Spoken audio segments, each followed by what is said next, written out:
Servus Männer, it's Red Pill Germany again. Not too long ago I made a video where I reported to you about an interview that was posted on Mr. Reitschuster's blog. That guy was a law enforcement officer from Berlin, and he said in the interview that he can't take it anymore and he's quitting, and that the officers, they are not on the side of the law, not on the side of the people, but they're enforcing ridiculous, not really, well, also laws, but also regulations, let's say, all these health rules we had in the last 2 years. And there was a side note, a very important side note in that interview, and that was that there is there are programs in our public service, also for law enforcement officers, where these NGOs, they are having these information sessions and these trainings, political training. They call it politische Bildung in German, or Veranstaltungen zur politischen Bildung, and that means literally translated political education. And that is a term that really doesn't leave a lot to the imagination. Political education, well, sounds like indoctrination camps to me, or to everyone, I think, especially when you think about that this is Germany we're talking about here. So, and he went into a little bit of detail, and I also did a little bit of research on this NGO, so-called or self-declared NGO, because in reality, if you look at where the money comes from, they are, of course, GOs, governmental organizations. Yes, the people who work there are not public servants, but pretty much all the funding comes from the state, and that means from the executive branch mostly. If you look at this NGO in particular that he referred to, it is called Der Goldene Aluhut, and that means as much as the golden tinfoil hat. Yeah? Very funny, haha. And that is an NGO that says so. They say so themselves on their website, that they are funded also, or to a large degree, by these training sessions for public servants. And that means that the money ultimately comes from the state budgets. All right, so is that an NGO or a GO? Well, you tell me. And now there is a little more you can read about on this website. And when you then add the information that this law enforcement officer from Berlin gave in the interview, then you get a clear picture. And I want to do so in the next couple of minutes. So first of all, what this guy told us is that in these political propaganda indoctrination sessions, the officers were, they were taught, so to speak, to hate dissidents or people who are against the government.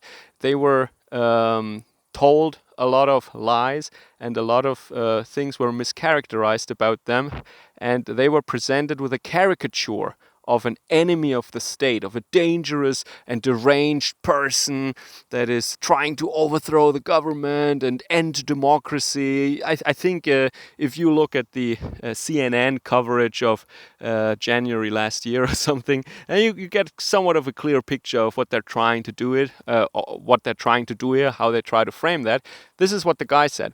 And then you look at the website of this so-called NGO, and what you find there is that it was pretty much founded by a Miss Silberberger. Very funny name, huh? Don't you think? And she says that she, a couple of years ago, I think 2017, around that time, she left the denomination or sect or cult, whatever you want to call it, Jehovah's Witnesses. So she was a member there, and she left there. So she is... I don't know. Maybe she took some damage from there. Yeah, maybe she's not really. Yeah, she had a not normal upbringing. Let's say I have some indirect experience on that. I had some classmates in school who were from that denomination, and well, it's pretty clear. There is a spectrum, of course. There are more open-minded people in there, and there are the hardcore people in there. But what they all had in common is, that they preached pretty much that the world out there is sinful and bad, and only our community is good. And that is very dangerous to tell a child. That messes them up. And I think she is messed up. So now she left there, and she has this crusader's zeal that she thinks she has to fight now against all weird organizations or cults or groups that are non-mainstream, that are different in some way. And she has to fight all of them because they're exactly like Jehovah's Witnesses. Right. So I think she is projecting a lot probably.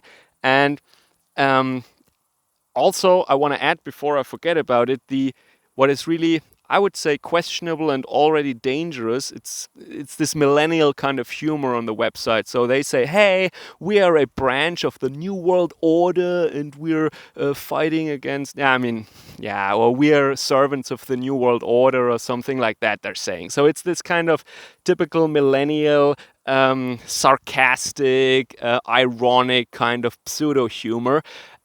But what does that say? I mean, just because they're making sarcastic remarks about how they're all part of the New World Order, it doesn't mean that they're not actually doing exactly that. Because that's my opinion.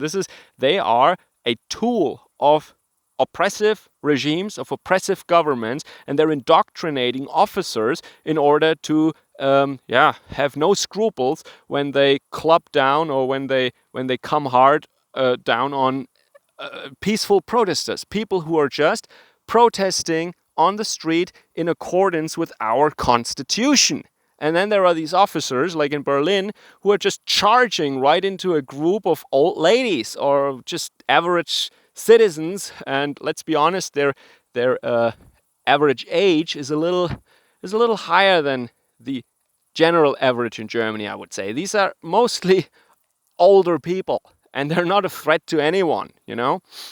And all the violence that was ever committed there, as I reported about clearly, was, or most of it,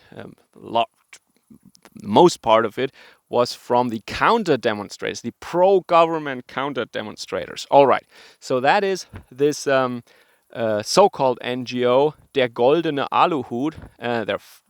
They're financing themselves with state money, and they're offering these indoctrination sessions to our officers, and they're brainwashing them, and they're giving them false information that makes it sound like that the people that they meet on these demonstrations are somehow dangerous, or that it is their duty to the state and to democracy and our constitution to act against the people and against the constitution. Yeah, very, very logical, huh? So, and what I also want to say now about these kinds of NGOs, I mean, if it hasn't been obvious to you right now how ironic that is. This lady left I don't want to call it a cult, I mean, Jehovah's Witnesses, right? Probably very restrictive and very harsh group, let's say, where groupthink and following the rules and not questioning things is kind of a virtue and is kind of required from the people. And now she left that group, and she thinks now, as a complete counter reaction, that everything mainstream, everything average in our society is good and needs to be protected from these non-mainstream groups. And what she's doing now is, she's doing exactly what the elders or the leaders of her former group were doing. They were saying that our group is good, is virtuous, and the others are evil, and that's why you need to fight them. And that's why you don't have to discuss with them, you don't talk to them, you don't associate with them, you just deal with them, and you send some cops their way, right? Of course, Jehovah's Witnesses, they don't send the cops after you, but they have their ways, I guess, in their communities to deal with people who question things. And she's doing exactly that. Because this whole progressive New World Order stuff, it is kind of cultish. It is kind of their narratives, their philosophy, if you want to call it like that, or their ideology is very circular. It doesn't hold up to scrutiny, and you need a lot of mental gymnastics and a lot of double think in order to keep going with that narrative, because you must really actively avoid to look at reality. And that's just ironic to me, how she left one of those groups, and now she is paid to do exactly the same thing to other people now, just by promoting this kind of state propaganda. Yeah. Well, so that gives you a little idea of why some of our public officers are thinking like that. Maybe they are, well, there is more than one mechanism, of course. I mean, don't think that all it takes is this brainwashing session and that's it. No, there are many other factors involved. For example, that they are kind of privileged, these public officers. They have their job security, they have their pensions, and they're told every day that they're the elite of the state, and they're so important for our society, and they're better than other people's, and they needed to pass this test to get in there, and that's why they're somehow special. It's like privileges for party members or something in like 1984 or something like that, right? So it's more than just this brainwashing. There is a lot of other stuff going on, very human things, of course, very natural things that the regime uses in order to keep those people in line and keep them functioning in what they're doing. But let's see if in autumn this will still be enough, or if how should I say, some people will start questioning things there. Some people will stop functioning like a little wheel in the gearbox. Let's see. Okay, so I tried to give you some hints now with this video to explain what the regime does in order to maintain this kind of loyalty among their servants, their operatives.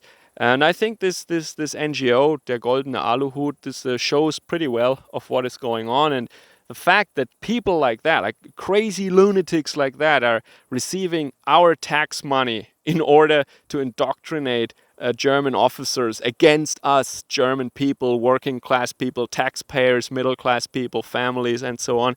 Yeah, that's all you really need to know about how ugly and degenerate this regime is here in Germany. And, it wouldn't be a Red Pill Germany video without some blackberries, of course, and here are plenty of them. Really nice. Yeah, lots of them. As far as the eye can see, because, well, there is the edge of the forest, but until the edge of the forest, at least, blackberries. Yummy. All right. Take care. Servus, Kameraden.